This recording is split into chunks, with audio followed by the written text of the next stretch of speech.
भाग्य से मिलता है एक बेटा और 100 भाग्य से मिलती हैं बेटियां। मैं हूं विनी आपके साथ और चलो आज कुछ अच्छा सुनते हैं। सुनाती हूँ कहानी शुक्ला जी की। शुक्ला जी के परिवार में उनके 3 बेटे और एक बेटी थी। बेटी की शादी हो चुकी थी, बेटे भी तीनों शादी करके अपनी अपनी पत्नियों के साथ रहने लगे थे। शुक्ला जी का अंत समय आया, तबीयत काफी खराब थी, बेटे बेटियों सबको बुला लिया गया। शुक्ला जी इस दुनिया को छोड़कर चले गए। सारा परिवार दुखी था, मातम में लगा हुआ था। इतने में एक व्यक्ति आकर दरवाजे पे खड़ा हो गया और बोला कि क्या ये शुक्ला जी का घर है? लोगों ने कहा हाँ। बोले कहाँ है शुक्ला जी? बोले कि आपको पता नहीं है, उनकी अभी भी मृत्यु हो गई है, बस हम शव यात्रा ले जाने वाले हैं। तो उन्होंने कहा नहीं, ये शव यात्रा नहीं जा सकती। सबको बड़ी हैरानी हुई कि कैसा आदमी है, कैसी असंवेदनशील बात कर रहा है ये। लेकिन उस व्यक्ति ने कहा नहीं, आप लोग कुछ भी समझे, लेकिन इस व्यक्ति ने, शुक्ला जी ने, मुझसे 25 लाख रुपए ले रखे थे जो ये टाल रहे थे, लौटा नहीं रहे थे। और अब जब वो चले गए तो मेरा पैसा मुझे कौन लौटाएगा?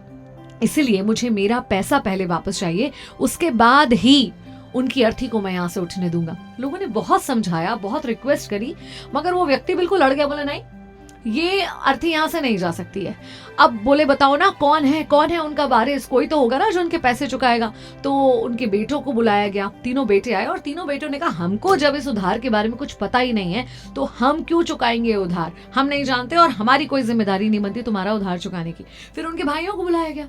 भाइयों ने कहा कैसी बात करो, जब उनके बेटों ने पैसे देने से इनकार कर दिया तो हम क्यों देंगे भाई तुम्हारे पैसे? हमें इससे कोई मतलब नहीं है, तुम्हें जो करना है करो।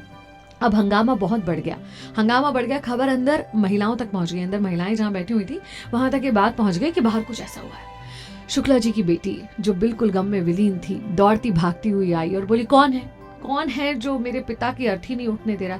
वो व्यक्ति सामने आया। बोले कि आपके पिताजी ने 25 लाख रुपए मुझसे उधार लिए थे, वो दिए बिना मैं अर्थी उठने नहीं दूंगा। उस बेटी ने तुरंत, उसे समझ नहीं आया क्या करे। गले में एक चेन पहनी हुई थी, हाथ में कंगन पहने हुए थे, निकाल के उसको दे दिए। बोले इससे आपका पूरा उधार नहीं चुक रहा है, मुझे पता है, मैं बाकी पैसे आपको दे दूंगी, अभी फिलहाल मेरे पास यही है, आप इसे रख लीजिए, लेकिन प्लीज मेरे पिताजी के जो लास्ट रिचुअल्स हैं, अंतिम संस्कार की जो रस्में, उनको मत रुकने दीजिए, उनकी शव यात्रा को शांति से यहाँ से चले जाने दीजिए।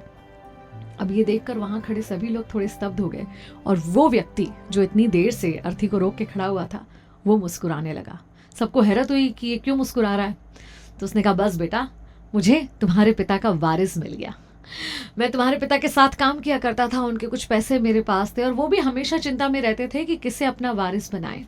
और आज जब मुझे समझ नहीं आया कि उनकी मृत्यु के बाद उनका पैसा किसे दूंगा, तो मुझे लगता है कि यही सही तरीका था उनका सही वारिस ढूंढने का।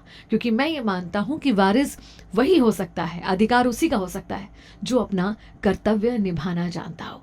वहाँ खड़े सारे लोगों के बिल्कुल चेहरे उतर गए। लेकिन ये बात बिल्कुल सही है, क्या बेटी क्या बेटा, अगर आप अपने माता पिता के लिए अपने कर्तव्यों को नहीं समझते तो उनसे कुछ भी मांगने का कोई अधिकार आपका नहीं बनता। आज के इस खास दिन पर बेटियों को समर्पित मेरी ये कहानी। चलो आज कुछ अच्छा सुनते हैं।